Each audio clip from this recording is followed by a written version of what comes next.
I'm allowing cheating because some people are just born to settle, and I'm one of them. What? Wait, hold on. What? Yeah, that's what they said. They said it with their chest. Oh, okay. Buckle up, people. Hi, guys. Hello. It's a Monday. Oh my God, it's a Monday. Welcome. It actually is a Monday. I hope you're having a good Monday. week so far. You know, weeks actually start on Sunday.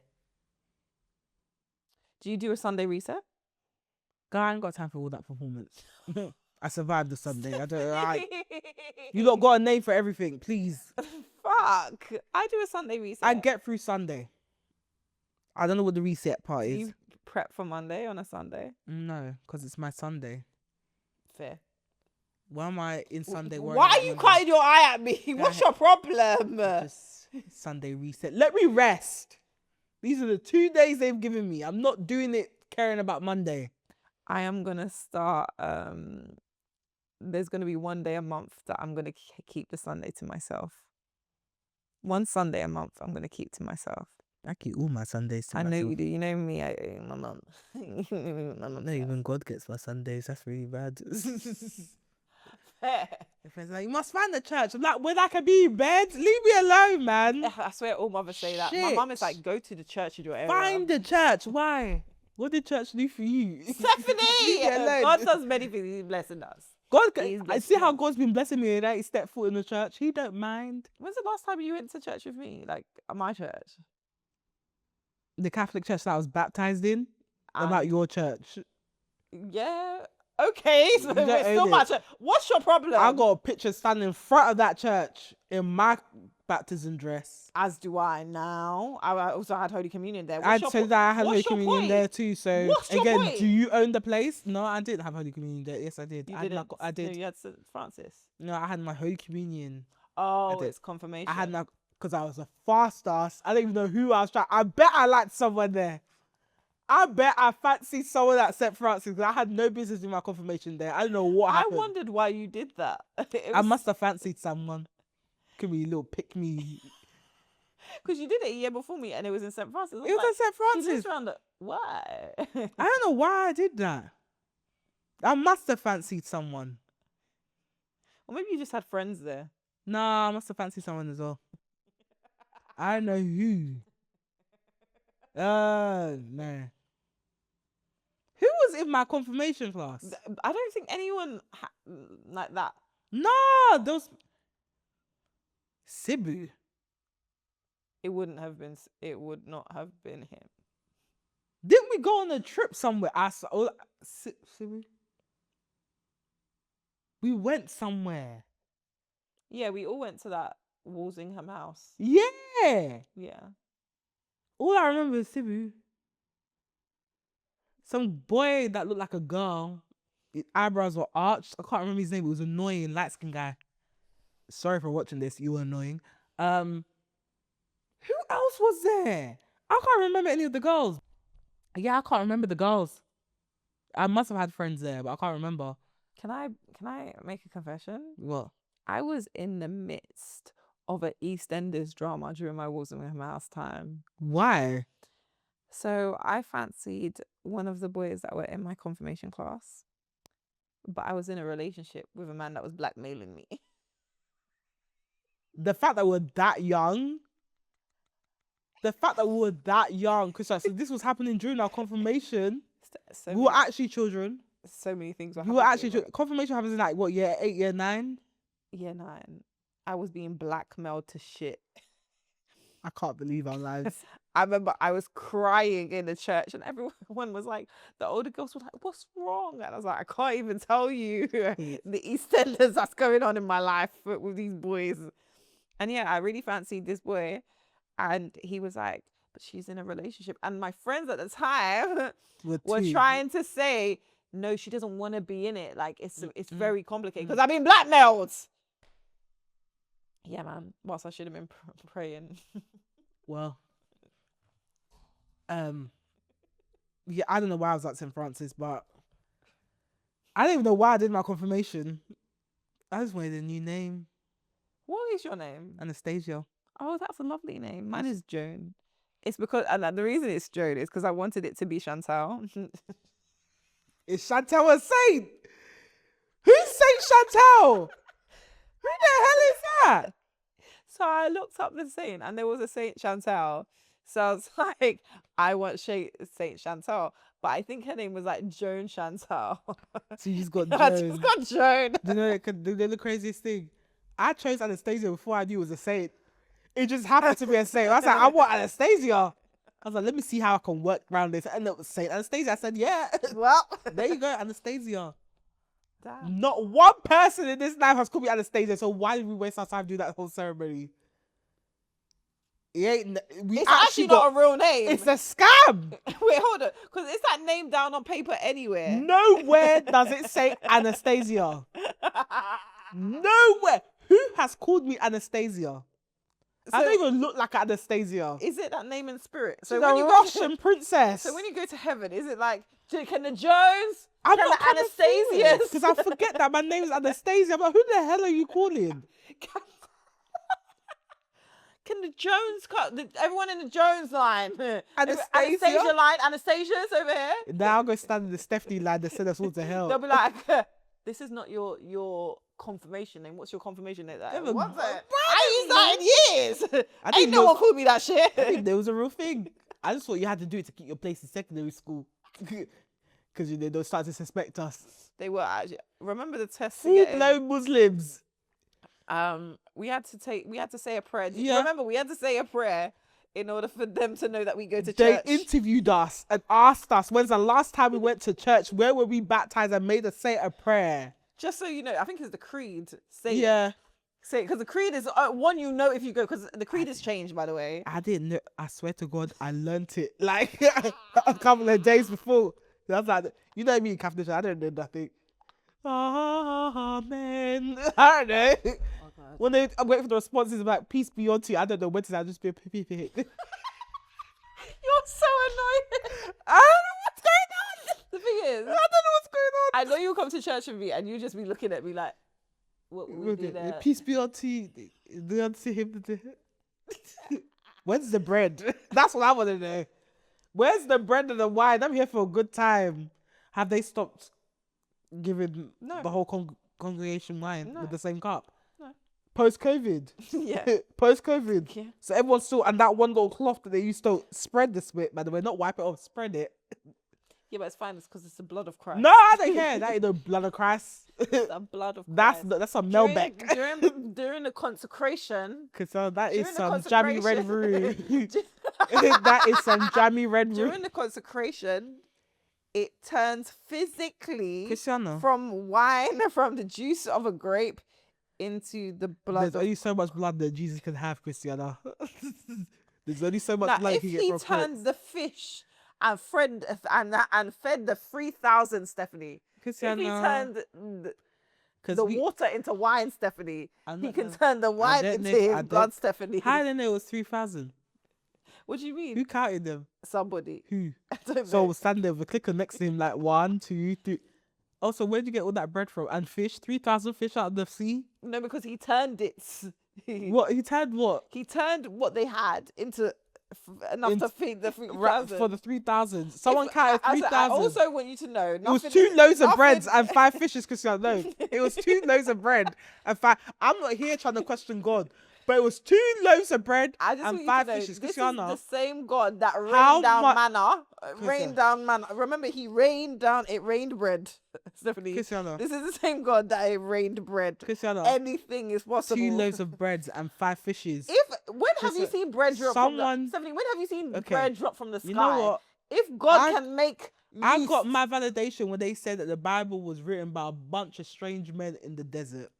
I'm not saying God is real, Jesus is real, but them men are telling stories because 2 loaves of bread and 5 fishes for 3,000 people. But do you know what? Jesus, How did you Jesus count? walks on water? What fish? Why do we? Why would Did you he not walk think he on would water?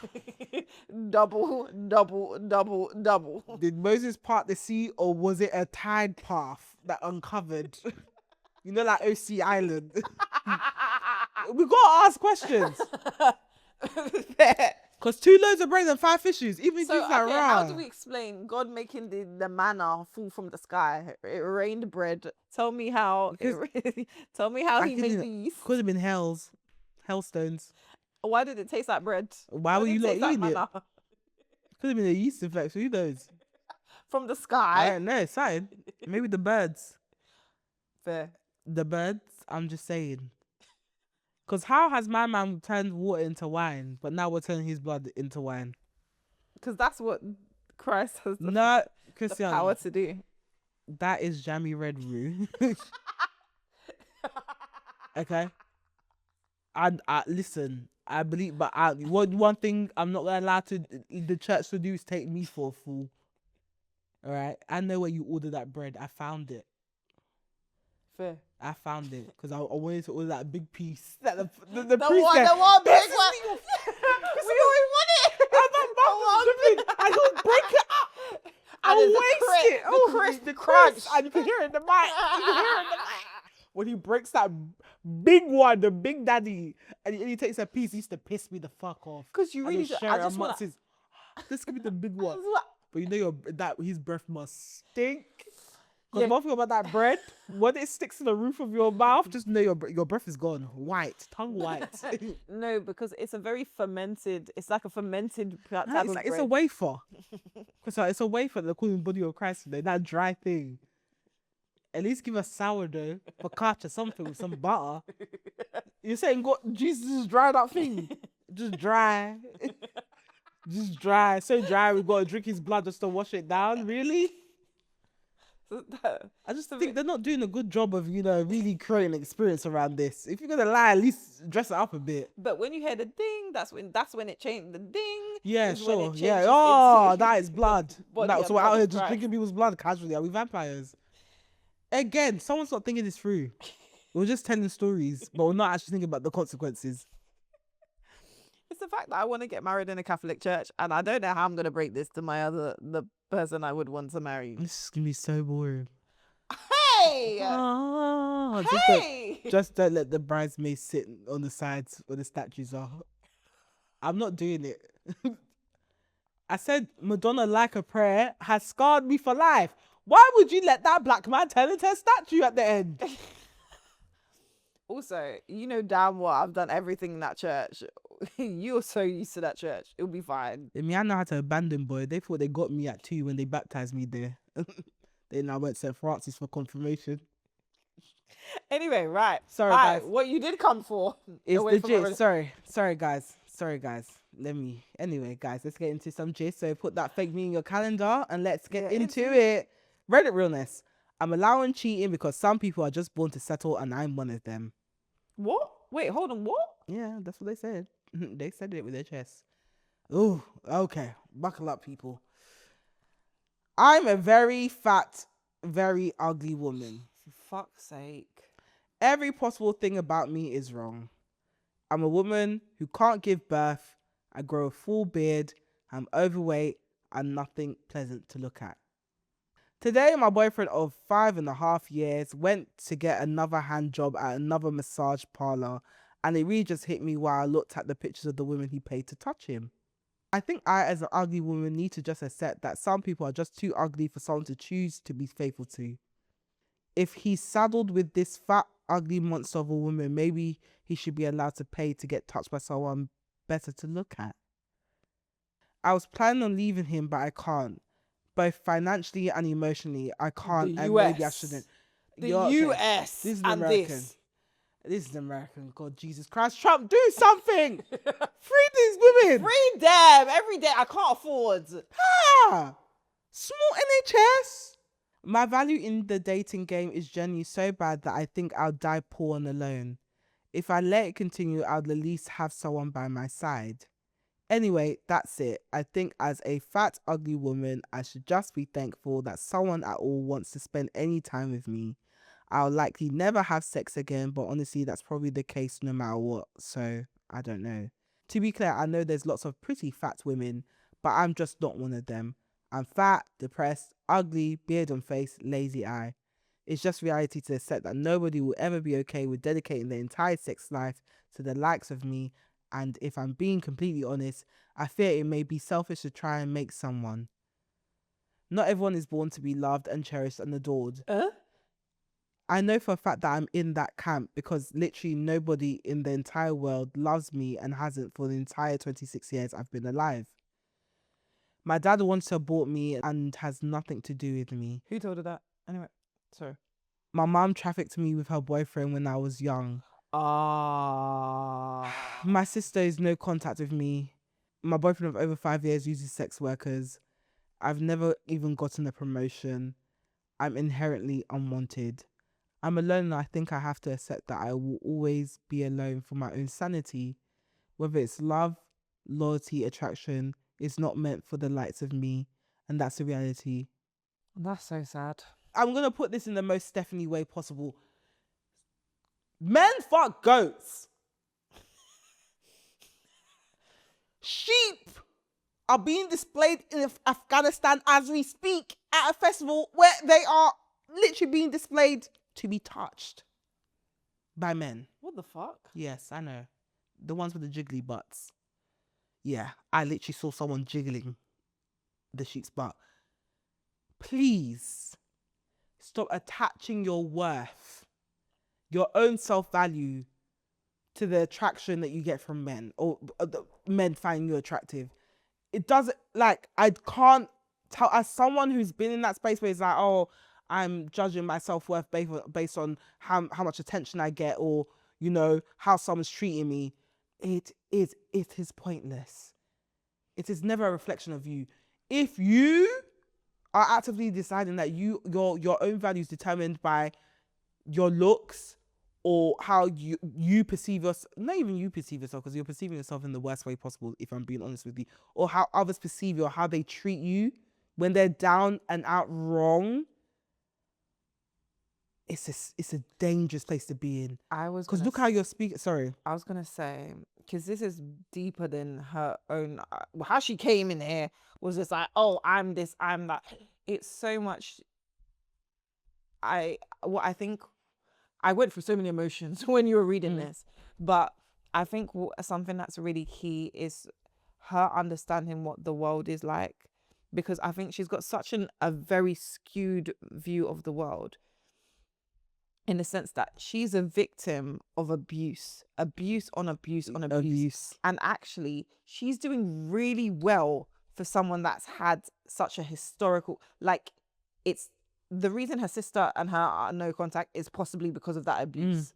The reason her mother and stepbrother tried to do whatever they did, it could, well, that's where the abuse was founded. But I wouldn't be surprised if the abortion, the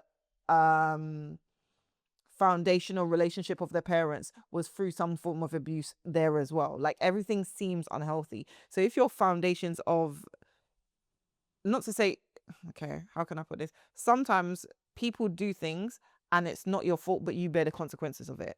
This is literally the fault of everyone that was supposed to care for her, look after her. They didn't do that. And she's not recognizing that actually this is where that desperate low self-esteem, she's been a victim and she's not seeing it. That being said, now she is embarked. I'm not even using the right word, I'm so passionate. But she is now internalizing that abuse on herself. And she's consistently abusing herself with that same mentality. And it's like, the reason why I say is look outside yourself. There are other people who have been through this type of situation who've been able to manage a way out of it. And again, I don't want to, because I'm so conscious that all the time we talk about therapy, about healing yourself, about these things. But I think it's so important, because when you've been historically abused, and now you're even not choosing partners, because that's to put the onus on her. But when you've got a history of being abused, you don't see the warning signs when new people come and display similar behaviors. Does that make sense?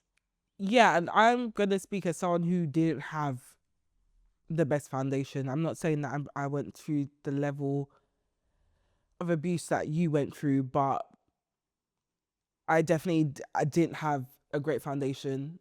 And a lot of things happened where I especially when I was younger, I internalized it and I thought, you know what, this is how the world is to people like me. I don't even know what the like me was, but I just internalized everything everyone did to me and I saw it as my fault. And that's not the case. And what I'm saying here is that you can't, if you allow those things to define you, I know it's so easy to say, if you allow the way people's actions to define you and define your self-worth, there's no saving, like life isn't going to get any better. But how it won't get better is by you accepting defeat, by saying, well, this is just how life is supposed to be for me. No. Okay? Yeah. Even if finding a good partner is by luck. Doesn't matter how beautiful you are. Words. Doesn't matter how beautiful you are. Doesn't matter how skinny you are. For goodness sake, even Beyonce has chopped her own. So for me, I have a massive issue with you basically saying that this man is treating you like this because you deserve it. I said men fuck squirrels. Sheep. I don't For goodness sake. I don't think she even realizes that she's putting so much validation from a man. On this toad that has to go to a massage parlor, not even to cheat with random women outside. He has to pay someone to touch him other than you. Let's actually think. He has to pay someone to touch him. Pay someone. Not even randoms, not even a colleague, not even a he has to pay someone. That's not someone that you should be using to determine your own value. And there are people that you would view in a similar light who have gone on to do beautiful things, to have gone on to have a very successful life, who now you would look at them and be like, oh, they're beautiful. There's people that have had the same mentality as you that have come out. So it's like, I get it, because it's, again, this baby's a victim and I'm so sorry she's been through what she's been through. But again, there is nothing good that can come from that mentality at all. Like, I can't. Nothing. There is no hope when you come from that. And this is why I feel sorry for her, why I'm having this opinion, because I'm like, go on. So there's a bit here that says, I've been in therapy, on meds, to the doctor. Please just, I've tried, okay? This is who I am. I have 26 years experience of being unliked. So if you don't like me, that's okay. I can tell you this is real. I don't know how to prove it. Maybe read my post history. Honestly, a month ago, I was a lot more hopeful and optimistic. So it kind of sucks to go from that to this. Just like how not everyone can be loved. Not every story has a happy ending. Sorry to disappoint. But is anyone else surprised? Now, peaks and troughs. Again, I hear it. Listen, I said it. I spoke about it on the podcast before. Like, we know how the world works. Some people aren't nice to you based on your appearance, or if you don't fit the beauty standard, etc. Again, I don't even have to explain it. I just believe in life, even speaking as a bigger woman, you have to carry a certain level of arrogance. And I say that not even as a defense mechanism, but I know that certain people's words or a lot of people's actions or how they move towards me or their words will never touch me because I genuinely think I'm better than them. I don't know how, there's no other way for me to say it. And someone might be watching this and listening to this and think, oh, you're arrogant, you have no reason to be. I am. There's certain people you can never chat to me and tell me that I'm not deserving of something because I think I'm better than you. Also, you've got to remember. And I was going to say, and as much as that, sometimes arrogance can be a problem, I totally understand why my dad, for example, raised me to be arrogant, because it's so easy to allow how society treats you or words that people say or how people move around you to get to you. If you don't have a certain level of confidence, it can result to this. Your entire image, your image of yourself, your entire self-worth being determined by how other people act towards you. Especially when it comes to factors that can be changed, whether it's weight, whether it's appearance, etc. All of these things are so fickle. Also, can I just say, there's many men that we've looked at as not that appeasing, and they become appeasing. So and even then, you don't even have to glow up to demand respect. I don't think you even have to do that. No, but even for herself, it's just more for herself, because again, I don't think losing the weight is gonna. Do you hear how she's speaking about herself? But now that you gave the update where she said it's obviously the update is very defeatist, but it sounds like she's tried many things and she's having a down period now. I don't. Okay, so I don't Because she think. said she was hopeful last month. Yeah, I don't think this is something that can be fixed with like weight loss or any kind No, of glow it's up. mental. It's It's absolutely a mental thing, but thing. also this man has to go Yeah. Yeah.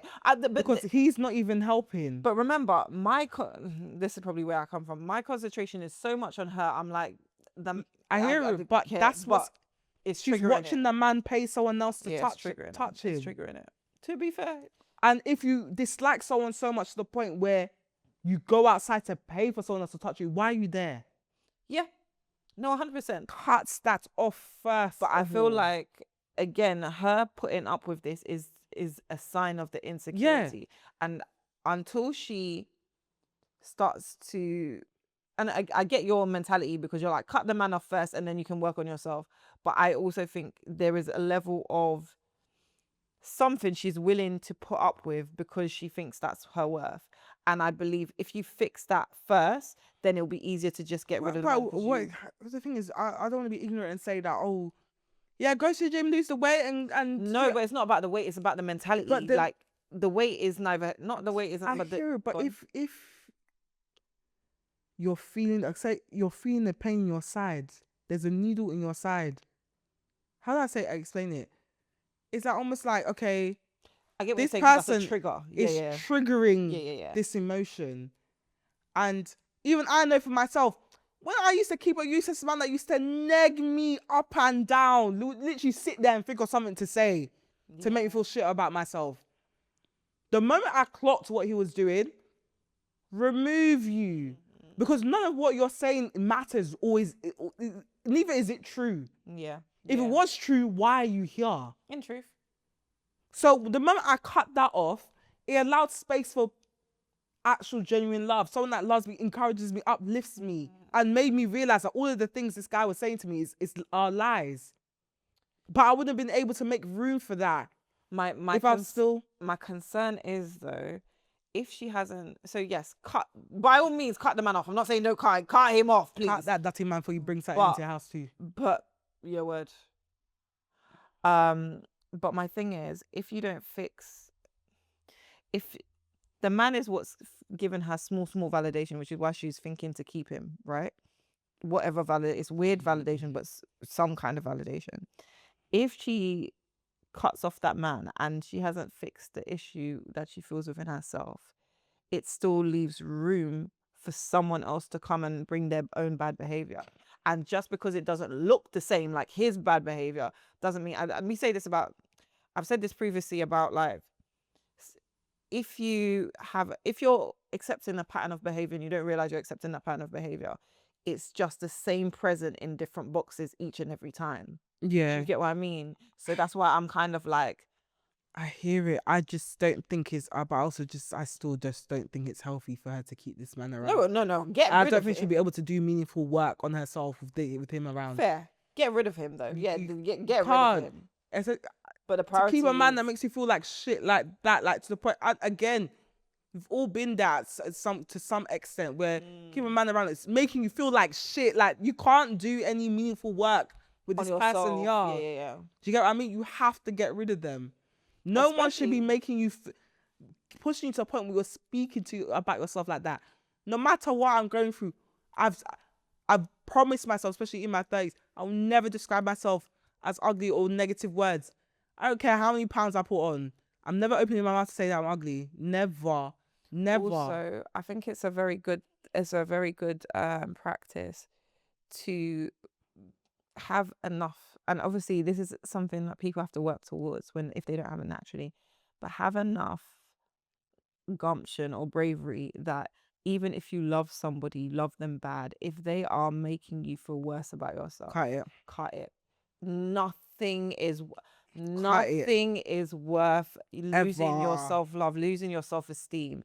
No amount of love for the person. And like we say on the podcast all the time, you can love people from far. And eventually you stop loving them because when you realize they're useless, they're What do you useless mean and they're ruining you? someone's saying they love you and they're making you feel like shit, you better keep them far, far, far away. Yeah, that love Because is what they're trying to terrible. do is they're trying to essentially claim power over you. They know that they can impact your self-esteem, how you feel about yourself, how you view the world, how they view themselves. Of course. And also, if they're useless enough, they will get so much self-esteem from being able to ruin yours. Get it out. Get out, man. Get it. Get Don't rid give of it. these bummy men any chance to rob you of your self-esteem. Trust me. Been there, done that, never again. And once you get that self-esteem back, you get that confidence back, look at them and they look like tramps. They look like, you even question yourself as to why you even let them get near you. Don't do it to yourself, girl. Stop describing yourself like this. Also, there's a lot of joy to be found in life in different realms, in different ways. And me and Steph talk about this all the time. Like, it's not necessary, again, so much is put on love, and love is fantastic. Don't get me wrong, but there's so many different types of love that you can get in life. There's a love of life. There's love from friends. You can make new friendships. You can gain a love for new hobbies. There's so many things outside of romantic love and trying to get the love of a man to fill that void, that you don't need to speak to yourself like this, because there is happiness that can be found in other things. Do you get what I mean? Good news. No, there's an update. Go on. Oh, it's a bit long, but I'll get to the gist of it. That's sad. So the day she wrote the post, he basically followed him to his location. It was to a new parlor.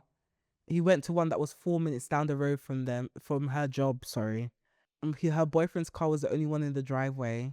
They didn't let her in because she was a woman. She tried to get in. Sorry, I'm reading this all the time.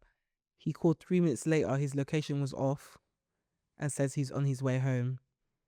I told him that I was just parked next to him at the place, that it was sketchy, and that there's a chance that someone had been trafficked in there. He insists that it was a normal massage, but I'm not an idiot. I wrote that post and then went to go see a movie together. It's been days now and I'm not really sure that I'm still really alive. Just staring at the wall, going to work, staring at the wall again. I checked his search history and after I went to sleep last night, he was up looking for a trafficking bus in our area. Oh, so The situation has broken me. I feel so alone and scared. Sometimes I read comments people left me on Reddit. Lots of people advise me about weight loss, PCOS, and things like that. And while I appreciate the attempts, it made me feel even more alone. Weight loss was and is not the issue here. I've been smaller but not prettier when I'm smaller. I know how to and have lost large amounts of weight and on multiple occasions with or without help from professionals. When you're as messed up as I am, you get drugged up. I have OCD, MDD, CPTSD, going for a crisis. along with generalized anxiety and a lot that is and all of that is a lot to balance at once. And when your hormones are as screwed up as mine, you get put on the birth control pill. Yep. Between all the different cocktails and meds I've tried, yes, including the GLP-1, I've ballooned to a massive 303 pounds. All that, and we still not found the magic combo that will make me feel like a normal woman. My body is covered in stretch marks and patchy, thick, dark hair, and my face getting worse, the worst of it. I have about 20 to 30 ingrown hairs. I've tried wax, shaving, even got a payment plan for $400 at home laser machine. Okay, it's just more of her basically. Yeah, and just looking at her post history. The other post was 38 days ago. I'm ghosting my boyfriend of 5.5 years in 41 days. Bless her. I'm going to ghost my boyfriend of 5.5 years in 41 days, and she's posted that in different forums. So she's clearly going through It's a crisis. Like being on that level of medication, and remember that again, the hormones, the changes in brain chemistry again because of the medication she's on. Bless her, man. I just hope she's getting the emotional support that she needs at the same time as they're giving her all this medication. They wouldn't have, and I can tell you that for free, they wouldn't have. In terms of PCOS, and this is for anyone, unless your periods are super unregulated, I wouldn't personally take it. I was put on birth control. It didn't help with anything. I ballooned even more. It did regulate my periods, but I came to a point where I was bleeding like 3 months in a row.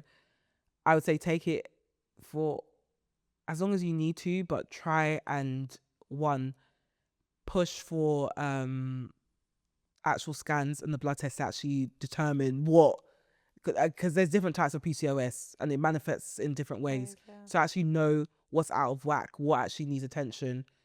Two, if you suffer from insulin resistance, ask them, inquire about metformin. You are entitled to it. It's actually one of the medications that they give you for PCOS. In terms of hair growth, spearmint tea does help quite a bit. I know people might think it's a myth, but you drink spearmint tea twice a day, and you will see that the hair growth will reduce a bit because it helps with lowering testosterone. I'm just saying the personal things that have worked for me, by the way. I'm not saying it's facts. In terms of like the hair growth, avoid shaving if you can. That causes ingrown hairs. Please don't do that. And the hyperpigmentation will probably make you feel worse about yourself because it's something that already people are conscious of. If you can, try laser hair removal is the only thing that works for me and hasn't left any scars. I'm not wearing any makeup today. I'm literally just wearing blush, so you can see it on my face. It hasn't left any scars. It is a bit expensive, but if you are in the UK, therapy do really good packages, and they're always doing a sale. Electrolysis, I wouldn't recommend just because it's very painful. It's quite long, and I did get a lot of scarring from it. So for me, laser, if you can start that and be consistent with it, it won't get rid of all the hair, but it does reduce the amount of hair that grows back. And it's just, again, it's good for confidence as well, because I know the stress of like walking around. I had tweezers in my bag at one point, and my hair growth isn't even that bad. Like I don't have a beard or whatever, but I do get hairs in my chin. You might even see a bit of a mustache now. I don't know. I ain't shaved my top lip in a good couple of months, but that's testament to me doing laser. With your doctors, you have to advocate for yourself. Please do as much research as you can by yourself, and present that to your doctor. I had to do a lot of that. A lot of the times I was meeting my doctors with like documents, like I read about this and this and this. That's how I even found out about metformin. Again, look into your diet as well. I know they say go on a low carb diet and like go on keto and stuff, and I know it's very tempting to do, especially if you have PCOS, because it's very hard to shift pounds. Look into good carbs, but also again, you can look at, if you do have a spare change sitting around, get an intolerance test so you can see what's actually causing inflammation in your body. Those are the tips I can give you for PCOS. I know she's probably not even listening to this, but this is for anyone else that's also listening to this podcast. What people don't tell you as well is that PCOS can actually give you crippling anxiety. It does impact your mental health. We sometimes focus so much on the physical symptoms that we forget the mental. So please, if that's something that you're struggling with, speak to a doctor, because you may find that actually through proper treatment, it will actually reduce drastically. I used to have bad anxiety and I didn't know why. I didn't know where the anxiety was coming from. Depression as well, especially around my cycle. I didn't know where it was coming from, and it turns out it was linked to the PCOS. So again, these are the things that I would say bring to your doctor. Obviously get medical advice as well. But if the whole birth control thing, try and fight it, because these men will have you on birth control until you're ready to start trying. And then when you come off it and you're struggling to actually conceive, they'll be like, oh, what happened? Actually, and also it affects how your brain works. yeah, well. it affects how your brain works, which is not great for us as people with PCOS, because we already have the hormonal imbalances just already fucking up our mental health in terms of that anxiety and depression, etc. Also, one thing I would say as well is look at the side effects of the drugs you're taking. Yeah. Because it's one of those things where it's like sometimes, and you're not always in the mood, and especially when you're going through all of this, your brain is working a certain type of way. But it's really good to at least have the knowledge and the logical understanding of what is just the side effects of the drugs and what is actually you. And it's easy for that to be confused when you are taking a cocktail of drugs to manage yourself, because you don't know the wood from the trees, because you're feeling like this all the time. Yeah. So you don't know what is the drugs causing the effect and what is actually your own personality, because a lot of the feelings you can actually be having is actually just a side effects of the drugs, which then again, when you're advocating for yourself, you've got to go to your doctor and be like, hi, by the way, this isn't working for me. I've got a really, really bad side effect, and it's known for, this drug is known to bring on this side effect, but it's particularly affecting me. Another thing I would say is, again, in the process of getting to know yourself, working your way to being happier, working your way to be less anxious, it is a journey. And like sometimes, again, alongside the medical stuff, which again is primarily important, and again things like therapy, which you say you've done previously or you're doing, I think it's also worth trying to, when you can, trying to just do small little things a day that can get you closer to being more confident, can be closer to bringing you a bit more joy. Do you get what I mean? Whether that is putting your hair in a certain style, whether it's wearing a pair of trousers you like, if it's putting on a ring that you like, or earrings that you feel might someone, and it's so silly, and some of these things are so silly and so childlike, but it's things. Some people use like makeup as their mask. They don't feel like themselves, so they just dress themselves up to just feel a bit better. Like, or some people, when they're very anxious, they will use sunshades, sunglasses, just to help them tackle the day a bit better.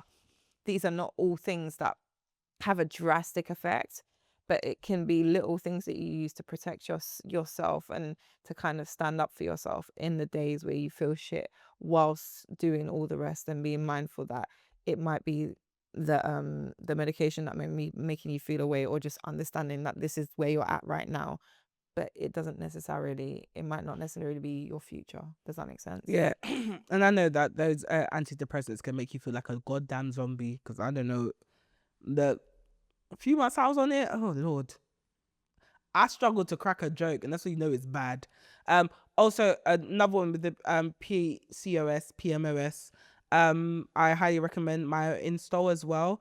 Fairhaven is a good brand, as well as my over. It just helps with regulating your hormones. It has ironstall, which is really good for us. And just helps with insulin resistance. So again, listen, having PCOS is not the end of the world. So many women have it. In fact, it's so common that I can look at a woman and know if she has PCOS. She might not even be like on the larger side. I can just look at her face and see information. I know that she has PCOS. It's nothing to be ashamed of. I know sometimes it can feel like a bit of a taboo. It is not something that we can control. People have endometriosis. People have PMOS. People have all sorts of stuff. It's fine. It's just learning how to manage it. And I know, especially with doctors, because PCOS is still quite new and widely, not still quite new, but it's widely misunderstood. And yes, we're making progress, but you have to advocate for yourself. The only way you can do that is through research and listening to your body. Don't let anyone call you crazy. If something doesn't feel right, go to the doctor and push and push and push. I know they're going to try and be stingy with those scans. Push them. Push them to do the blood test. Push them to do scans. It's not the end of the world. Yes, it can affect your weight. It's not something that you're stuck with forever. There's ways to tackle it. I'm actively doing it now. So let's see. Okay? Let's wrap this shit out. Guys, if you're watching this on YouTube and enjoy this episode, make sure you like, comment, subscribe. Comment below if you have any advice for this woman. Maybe you have PCOS yourself. Let us know if you have any like tips and tricks in the comments. Saying if you're watching or listening on Spotify, Apple, or anywhere else where you get your podcasts. If you enjoyed this episode, make sure you give us a 5-star rating, but also comment if you have any tips and tricks, any thoughts, opinions, etc. Let us know in the comments. You can find us on We Just Got Here Pod on Instagram. We just Got Here Podcast on TikTok, and WJGH Podcast on Twitter. You can find me on Instagram, Twitter, and TikTok at Steph Beauty. Where can I find you? Find me on Instagram at Tiani Roberts, and all other socials at MSTIA Roberts. And it's alright, guys. We shall see you next week. Until then, have a lovely day. Bye.